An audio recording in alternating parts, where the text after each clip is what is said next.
All right, we're back for another deep dive, and this time you've given us a ton of stuff on lumbar disc herniation. Yeah. Some of this stuff, I gotta say, is pretty interesting. We've got medical journals, patient stories, No. even some research hinting at a possible connection between, like, fasting and healing. You ready to get into it? Absolutely. Yeah, it's a condition that a lot of people misunderstand, and the symptoms can be really surprising. I know I was reading about one case where this guy was experiencing just this weird coldness in his leg. Right. Who would have thought that could be from a disc problem? Yeah, I mean, it sounds strange, but it all comes down to the anatomy of the spine. So before we go any further, I think we should make sure we're all on the same page about what a herniated disc actually is. I mean, you hear people say slip disc or ruptured disc, but what's really happening is that the nucleus pulposus, that's like the jelly-like center of the disc, is pushing through the annulus fibrosus, which is the tougher outer layer. So it's not actually like slipping out of place. No, not really. But this protrusion, even if it's small, it can put pressure on the spinal nerves that run through the spinal canal. And those nerves are responsible for transmitting signals between the brain and the rest of the body. So depending on which nerves are affected, you can get all sorts of different symptoms. Okay, so that explains why it's not always just like simple back pain. Yeah. You mentioned like tingling and numbness. Yeah. What else might somebody experience? Well, you can have pain that shoots down the leg. It's called sciatica. Right. Muscle weakness is another one. Okay. And then in some more severe cases, people even experience changes in bowel or bladder function. Oh, geez. Yeah, and that's a sign that their herniation's pressing on the nerves. Right. In the lower part of the spine. So those are definitely ones you don't want to wait on. No. Yeah, I imagine those are less common though, right? Thankfully, yeah, most people with herniated discs don't experience those extreme symptoms. But it's important to know, like, all the possibilities so you know when to go to the doctor. Exactly, yeah. So what actually causes these herniations in the first place? I mean, I'm guessing age has something to do with it, right? Yeah, age is definitely a factor. I mean, as we get older, those discs naturally lose some of their water content, making them less flexible and more prone to tearing. Okay. But it's not the only thing. Genetics plays a role too. I mean, some people are predisposed to disc problems, and then there's lifestyle factors. Like improper lifting, like if you're moving boxes or something? Lifting heavy objects the wrong way can put a lot of strain on the spine. But even something as simple as bad posture can contribute to wear and tear over time. I mean, think about how much time we spend hunched over our desks or phones. Yeah. Guilty as charged on that one. So, okay, so let's say you start experiencing some of these symptoms. Like, how does a doctor actually go about diagnosing a herniated disc? Well, it starts in the physical exam. The doctor will check your range of motion, test your reflexes, and look for any areas of tenderness or pain. But to confirm the diagnosis and to figure out where that herniation is, they usually order imaging tests. Like an MRI. Exactly. An MRI gives a detailed picture of the spine and can show the herniated disc and if there's any nerve compression. Sometimes they use a CT scan too. Gotcha. So you got your diagnosis. What are your options? Is surgery always necessary? Thankfully, no. In a lot of cases, conservative treatment works really well. That can include things like rest, pain relievers, and physical therapy. So what does physical therapy usually involve for a herniated disc? Well, the main thing is strengthening the core muscles that support the spine, because a strong core helps stabilize the spine and take pressure off the discs. So it's like building an internal brace. That's a great way to put it. And physical therapists can also teach you how to lift things properly and make adjustments to your workspace to protect your spine. So when would surgery actually be recommended? Surgery is usually considered when the other treatments haven't worked after a while, usually like 6 weeks or more. Okay. It's also an option if you're having those serious neurological symptoms, like muscle weakness that keeps getting worse or loss of bowel or bladder control. So at that point, you're talking about potential permanent damage. Yeah. So it sounds like early intervention's key. Oh, absolutely. The sooner you address it, the better your chances of a full recovery. And speaking of recovery, this is where things get kind of interesting. Because some of the research you gave me points to a possible connection between fasting and disc healing. I got to admit, that's not something I would have thought of right away. Right. It's pretty interesting. Yeah. But there's a growing amount of research exploring the potential benefits of fasting, especially for conditions that involve inflammation. Right. And we know inflammation plays a big role in the pain Sure. from a herniated disc. So how does fasting tie into all this? Well, research suggests that fasting can trigger something called autophagy, Okay. and that's essentially the body's way of cleaning up damaged cells and recycling their So components. like a cellular cleanup crew. Exactly. Okay. And this autophagy seems to reduce inflammation and may even promote tissue regeneration. So the theory is that fasting Interesting. could potentially help reduce inflammation around a herniated disc and maybe even help it heal. Wow. That's fascinating. And we're not just talking about any type of fasting, right? You mentioned something about Islamic fasting and Right. intermittent fasting. Yeah, the research has looked at both. Yeah. Islamic fasting, like during Ramadan, that involves Yeah. not eating or drinking from dawn to sunset each day. Yeah. Intermittent fasting involves cycling between periods of eating and fasting on a regular schedule. So are we saying that if you have a herniated disc, you should just start fasting? No, not so fast. Okay. While the research is promising, Yeah. it's still early and we need more studies to confirm these benefits. And plus, fasting isn't right for everyone. It's crucial to talk to your doctor Right. before making any big dietary changes, especially if you have any other health conditions. Yeah, that's a really good point. Safety first, always. Absolutely. But it's pretty exciting to think that something as simple as fasting could potentially have such a big impact on disc health. Yeah, it's really interesting. I'm definitely ready to dive deeper into Yeah. this research in part 2. Me too. We can look at some specific studies, see what people are saying, and explore what the science says about autophagy and its role in healing. All right, so let's dig a little deeper into this whole fasting connection. We were talking about how fasting might help that cellular cleanup crew, the autophagy, and potentially reduce inflammation around the herniated disc. Is there actually like research out there backing this up? There is one study that I thought was really interesting, looked at the effects of Islamic fasting during Ramadan Okay. on patients with lumbar disc herniation. So it's kind of like a natural experiment. Right. You have a large group of people who are all fasting. Yeah, and that removes so many variables you might have in a typical study. Exactly. Yeah. So they looked at things like pain levels, disability scores, and inflammatory markers before and after Ramadan. And the results were actually pretty impressive. They saw a significant decrease in pain and disability Wow. Yeah. scores in the patients who fasted. That's pretty amazing. I mean, but how do they know it wasn't just like a placebo effect, Mm-hmm.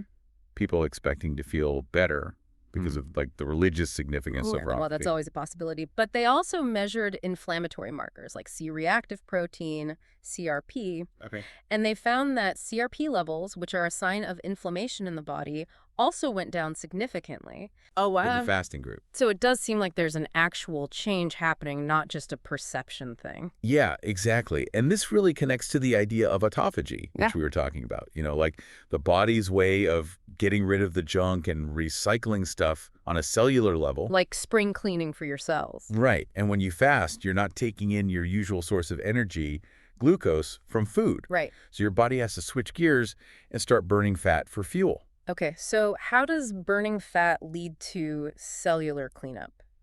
Well, when your body burns fat, it produces ketones. Okay. And there's research suggesting that those ketones can actually stimulate autophagy. So fasting could be like flipping a switch that activates Yeah. this cleanup crew and helps get rid of the inflammation around the herniated disc. That's the idea. Now, it's important to remember that this is still a pretty new area of research. Right. We need more studies to really confirm all this and figure out the long-term effects. Yeah, we don't want to oversimplify and say that fasting's like a miracle cure for herniated discs. No, definitely not. But it's really fascinating. It just highlights how connected everything is. Yeah. Diet, lifestyle, overall health. Absolutely. One thing I found really interesting was some of those patient stories that you gave me. Oh, yeah. I mean, these weren't just statistics. Right. These were real people sharing their They're experiences so powerful. with fasting and disc herniation. Yeah, they put a human face on the science and give hope to others. Yeah, there was this one woman who had been dealing with chronic back pain and sciatica for years. Wow. She had tried all sorts of treatments. Yeah. Nothing really worked. Then she started doing intermittent fasting. Oh, wow. And What? she described like a gradual but significant decrease in her pain, and her mobility actually improved. Wow. She even started hiking again, which she hadn't done in years. That's amazing. I mean, of course, it's just one story, but it does suggest that Yeah. fasting might be a really powerful tool for managing. Yeah. Herniated disc symptom. It's just so interesting how different things work for different people. Right. What works for one person might not work for another. Yeah. There's no magic bullet. But these stories remind us that we have more control than we think. Yeah, I like that. You know? Yeah, We can make choices that actually influence. for sure. Sorry, sure. So, what would you say to someone listening who's like, okay, this fasting thing sounds intriguing. I want to try it. Like, what's the first step? Well, the most important step is to talk to your doctor. They can help you figure out if fasting is right for you, taking into account your medical history and any other health conditions you might have. Yeah, because as with any change in your diet, there are risks and benefits to consider. Don't just jump into it without professional guidance. Exactly. Yeah. And if your doctor gives you the thumbs up, they can also advise you on the best type of fasting Right? protocol for your needs. There are so many different ways to do intermittent fasting, and it's important to find one that fits your lifestyle. Yeah, and your goals. Okay, so safety first, get your doctor's advice, then explore those different fasting protocols. Right. Any other tips for someone just starting out? I would say hydration is key. Make sure you're drinking Of course. plenty of water, especially when you're not fasting. Dehydration can actually make disc symptoms worse. Really? Yeah, so staying hydrated is super important. Okay, good to know.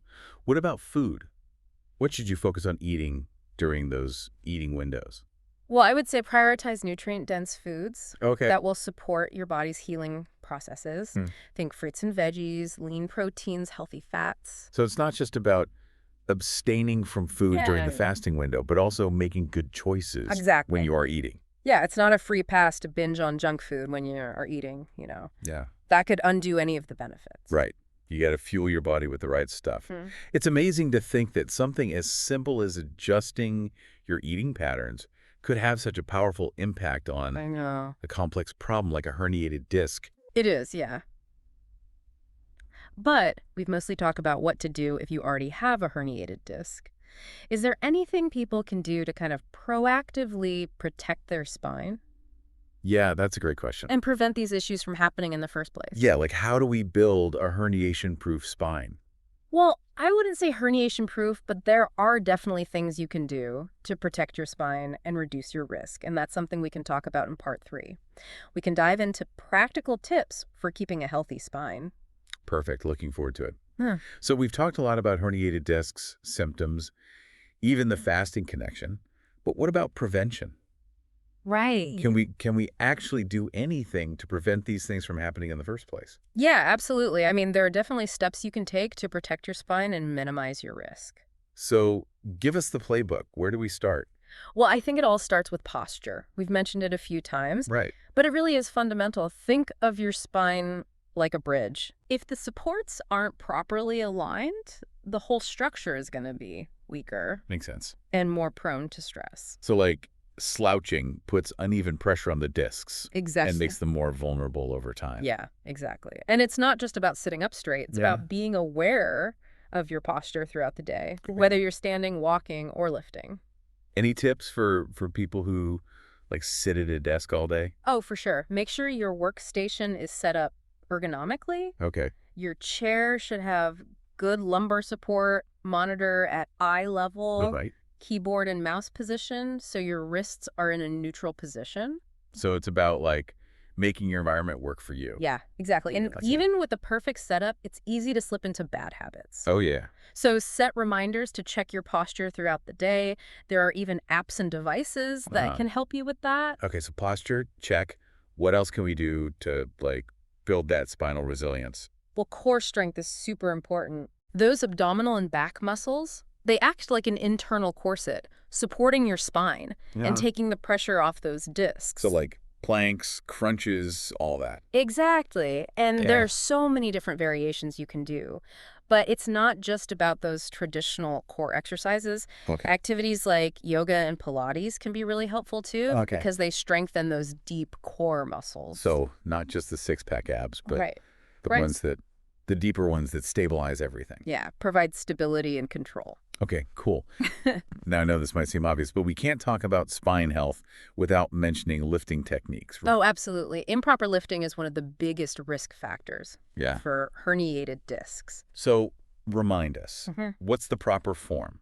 All right, so you always want to bend at the knees, not at the waist. Okay. Keep your back straight, core engaged, and lift with your legs, not your back, like you're doing a squat. Right. And if something's too heavy, just ask for help. Don't be a hero. No heroics when it comes to your spine. Yeah, I like that.